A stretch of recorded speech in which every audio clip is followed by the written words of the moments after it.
Hi everyone, welcome back to the channel. I'm Officer Aidan. I'm Gaynor. And today we have the Beverly Hills Supper Club, a short documentary on a fascinating horror, which is a great channel by the way. We've seen a few videos from them. Yeah, it's very good.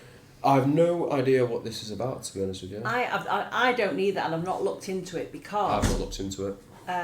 Quite a few months ago I always write stuff down when people recommend them. Yep. And we try not to watch stuff because we want a natural reaction. Yeah. And a couple of people mentioned this to me. I do know it was a fire, that's all I know. Other than that, I don't know anything about it. I was going to look it up and I thought, actually no, I just want to see. Yeah, for let's myself. just find out for the first time right now. Here we go, the Beverly Hills Supper Club, a short documentary on fascinating horror.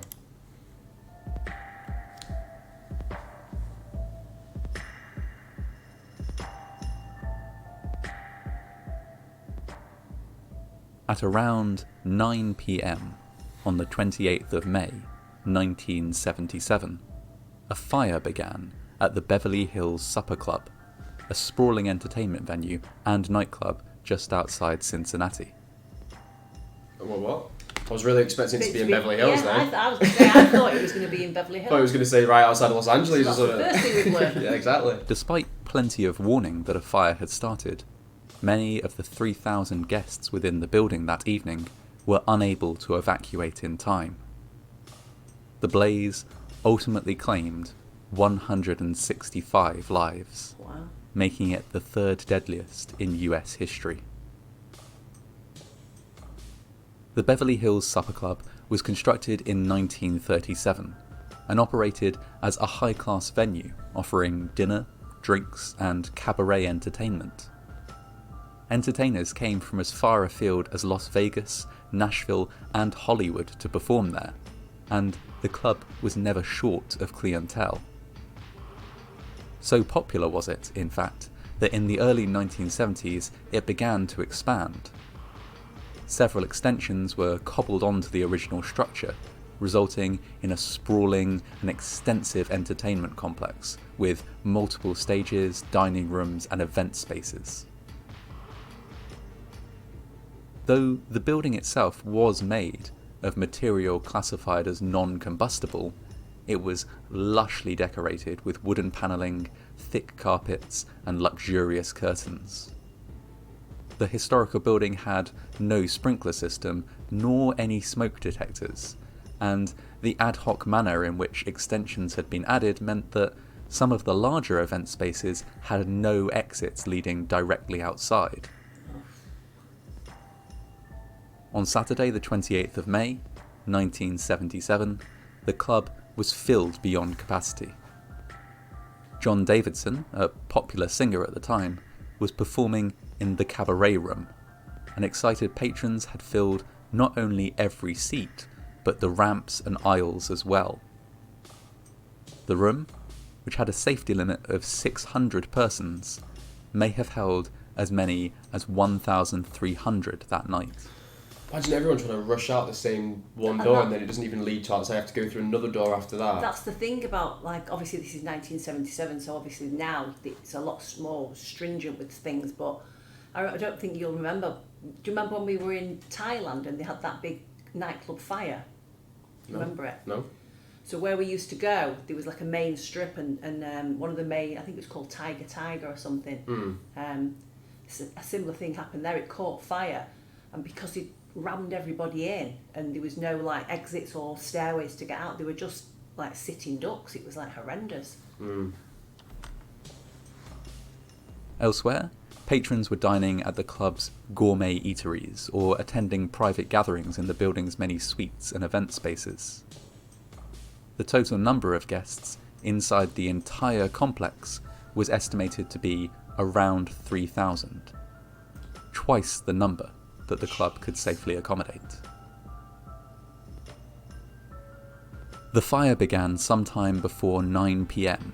in the Zebra Room, a small event space near the main entrance that was, at the time, hosting a wedding reception. The guests in the Zebra Room left early after complaining that the heating in the room was far too high and that they could hear a lot of strange banging or popping noises. Little did these guests know that faulty wiring in the ceiling had started a small, smouldering fire. After the last guest left, this fire burned quietly away until 9 p.m, at which point an employee smelled smoke and opened the Zebra Room door to investigate. Two things happened simultaneously when that employee opened the Zebra Room door. I was going to say, if you smell smoke, you don't open a door, you put your hand on it to see if there's any heat. So if you open that door and it's on fire, it's going to spread. That's probably what's going to happen here, isn't it? One was that she confirmed the presence of a fire in the building.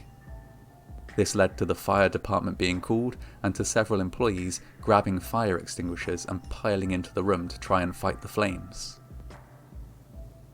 The other thing that happened was that oxygen entered the room. Lots of it, enough to stoke what had been a smouldering fire up into a healthy, all-consuming blaze. Things moved quickly after that. Jesus. At 9:01 p.m, the fire department received their first call and set out for the supper club. They arrived at 9:05 p.m, by which time smoke was pouring from the building. Staff inside had given up hope of being able to fight the fire, and were instead moving quickly through the complex in all directions, attempting to alert as many patrons as they could.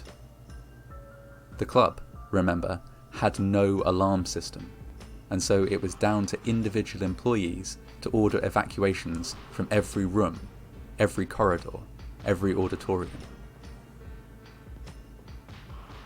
It was 9:06 p.m. when busboy Walter Bailey arrived at the cabaret room with news of the fire. To his utter dismay, supervisors were reluctant to interrupt the warm-up act on stage. Jesus. They saw no smoke or flames, and when Walter Bailey told them of a fire at the front of the building, they probably imagined a tiny kitchen fire, something that the staff down that end of the building would surely deal with before it got out of hand. They saw no reason to evacuate a room full of excited and, more importantly, paying customers. Faced with this indifference, Walter Bailey, a junior employee just out of college, did something remarkable. His act of bravery is especially noteworthy when you consider that he suffered from intense stage fright. Walter Bailey marched to the front of the room, climbed up on stage, seized a microphone from a bemused performer, and informed everyone present that there was a fire, and that they should evacuate at once. There may have been as many as 1,300 people in the cabaret room at that moment in time. If every single one had instantly and calmly heeded Walter Bailey's warning, they might, just possibly, have been able to evacuate in time. As it was, however, only a few hundred people started moving towards the exits. The rest remained. They saw no smoke or flames, they felt safe where they were. If someone went up on stage and said, I have to evacuate, I'm gone. Yeah, I am. There's no way, I'm just leaving, I'm not even thinking twice. I'm not either. They had paid a lot of money for their tickets, and did not wish for their evening to be disrupted. For a range of reasons, while a few hundred lucky souls evacuated, the majority of guests in the cabaret room remained in their seats. Why? They remained there for just 4 minutes. Jesus. At 9:10 p.m, the fire shorted out the power in the building, plunging every room and corridor into darkness. At almost the same moment, the smell of smoke and burning reached the cabaret room. Patrons panicked. Leaping to their feet, they pushed and shoved, stumbling in the dark, trampling others beneath their feet. The exits to the rooms quickly became a crush of bodies. The situation only worsened when flames raced through the building and blocked 2 of the 3 exits. Now, hundreds of desperate people were trying to escape through just one set of double doors. Reports from firefighters and survivors describe people stacked like cordwood in the doorway, with desperate patrons hurling themselves again and again at the opening, scrambling over bodies both dead and alive in order to escape.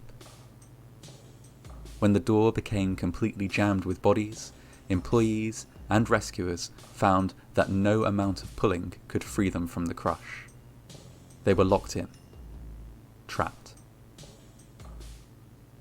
Worse still, some of the first people to escape from the cabaret room subsequently became lost in the twisting, turning corridors of the supper club. The multiple extensions that had been added to the building in the 1970s had turned it into a maze. Oh, God.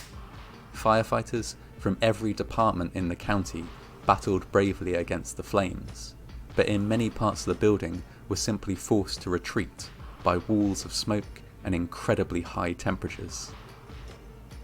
At 11:30 p.m, certain that the roof was about to collapse, Fire Command ordered all firefighters to evacuate the building. This turned out to be a wise decision. At around midnight, the roof imploded, turning what remained of the building into a pile of burning wreckage that smouldered for 2 whole days. Jeez. The fire resulted in 165 deaths, 162 of whom died on the scene, and 3 of whom died in hospital after being rescued. The vast majority of the dead were found in the cabaret room, where bodies were found piled in massive heaps at all of the available exits. Indeed, only 2 of the dead were found elsewhere in the building.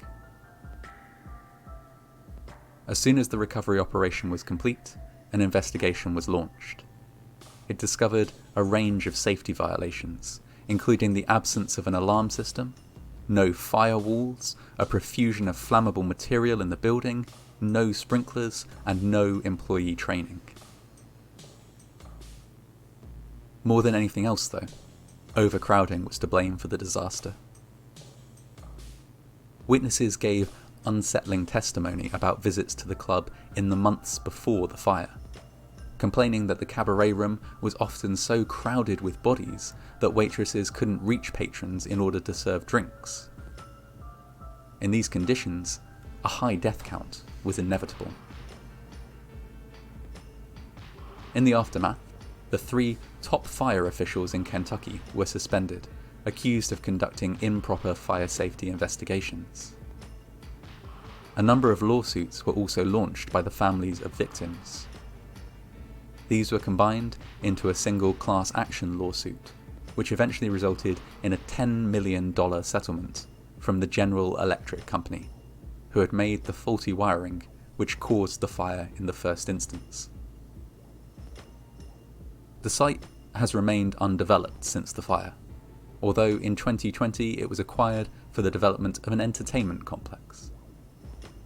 This new venue will include a memorial to the deceased from the fire, and, thanks to changes in laws and regulations over time, changes inspired by disasters such as this, will be much safer than the Beverly Hills Supper Club ever was.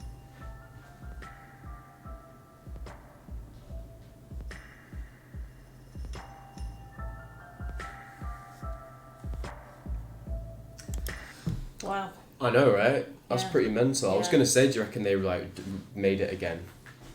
Just Yeah. recently. Well, that was like 1977, and they said 2020, so only 3 years ago they've actually put something on it.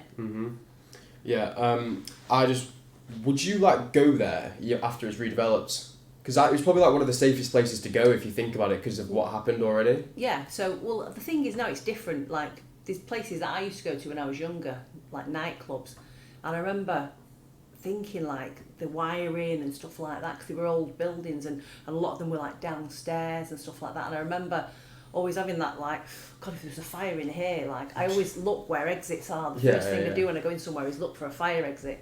And the first thing I do when I sit on a plane as well is when they say to you know, these are your exits, and I'm which is closer, that one or this one? I'm always panicking, because I think if I was going to die, the worst way to die would be in a fire.